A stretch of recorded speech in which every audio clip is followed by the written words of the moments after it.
All right. Hello and welcome back to the KnivesFAST channel. You heard it right. After 9 months of silence, I'm here. And if you'll remember correctly, we left it 9 months ago at a preview video for this little baby right here, the CRKT Pilar. That one too. So what we're going to do today is we're going to dive into a little review on this, and then I'm going to give you a little update about what knives have come into the channel and what you might see down the road since that 9-month video. There's a few, like 6. So let's get started. The CRKT Pilar, and as you saw in my preview, I really loved this knife already. Just a terrific size knife for EDC. The weight is 4.2 ounces, but to me, that's not bothersome at all. It's a very solid feeling knife. It's hard to hold sometimes for me like this, but that's why they give you the finger choil, and it is very easy to do about any task with that knife. The Pilar is made of 8CR13 MOV steel on that blade, and it is just a striking looking blade. It is a sheep's foot design that we've talked about before on the channel, and this handle is stainless steel.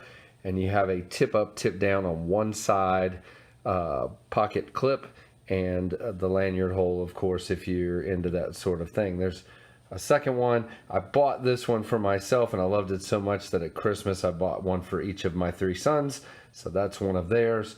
Love this knife. It's designed by Jesper Voxness, who you've heard of on the channel before. He's the giant mouse knives contributor that we reviewed the GM2, and so Jesper, and then this one is made in China, which again, we've had that conversation. If it's built solid and it's a good knife, I don't really care. It does have the frame lock right there, and very solid frame lock. That thing isn't going anywhere. Well designed. Love the way it's tapered and the way it fits and feels in my hand. And so, yeah, absolutely. Frame lock, stainless steel. And by the way, that blade is only 2.4 inches. They've just come out with the Pilar Large, they're calling it.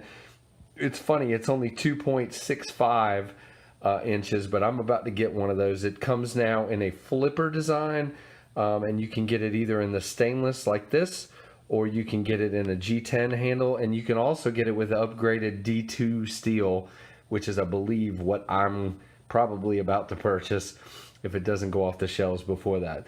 So let's just move on in. I think that's enough about that knife. I will say, I did say it's terrific for EDC, and I think it's a great utility blade. That tip makes it perfect for getting in there and cutting cardboard, cutting paper, things like that, opening boxes. I think it's a great utility blade, and I think you could do some outdoor tasks with it as well, just nothing super heavy. But again, this thing is so solid, I wouldn't put anything past it. So what else is coming up on the channel? Let's just move this one to the side here, and let's tell you what else is coming up. So since we last talked, I picked up this baby. So this right here is made by Steel Will Knives, and I just love this guy. This is the Cut Jack, and we will be reviewing this one down the road as I have time. Again, no promises, I'll do my best, but absolutely love this knife. It fires out of there real fast, and I'm just going to say something controversial here. There are so many people, and I'm a Spyderco guy, you guys know that are just so heavy on the Spyderco Delica. I had a Delica. I actually sold it because it just felt plasticky and cheap to me. This knife, because of the way it's constructed open like this, has the back spacer, has screws you can take out rather than rivets, actually has a pivot screw and everything. It just feels more solid to me than the Delica. I love this knife. They make it in a larger version as well, but I get plenty of grip, and again, the finger choil. So there's a little preview of that one. Secondly, Spyderco makes a lower end Chinese made version of knives called Bird, and this is the CRKT, which is a fairly large lockback knife.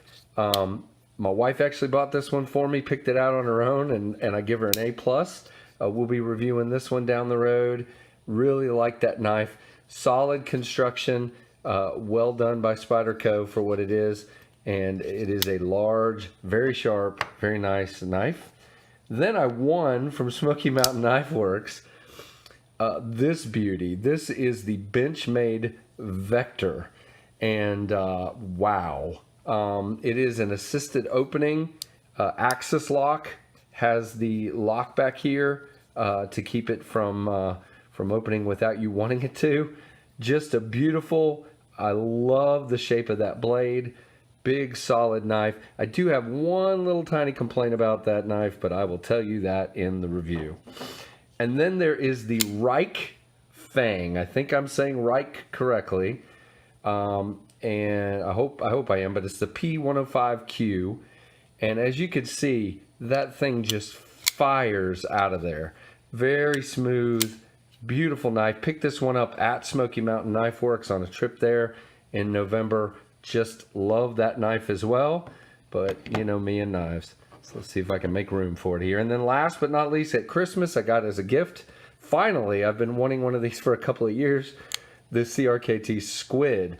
And just like the Pilar, perfect size for EDC or a backup knife or whatever you want it to be. This one is actually a little bit lighter. I think it's like 3.6 ounces rather than the 4.2 because it's thinner. But again, Lucas Burnley design, just like my lovely Buku that I love so much. Just love this knife. So there's a look at what's to come, and I'm out of room because there's so much here. But thank you for being patient, and thank you for subscribing. Please tell everyone, sorry this video is a little bit longer. Be patient with me, and there will be more videos. And thanks for joining us on the KnivesFAST channel.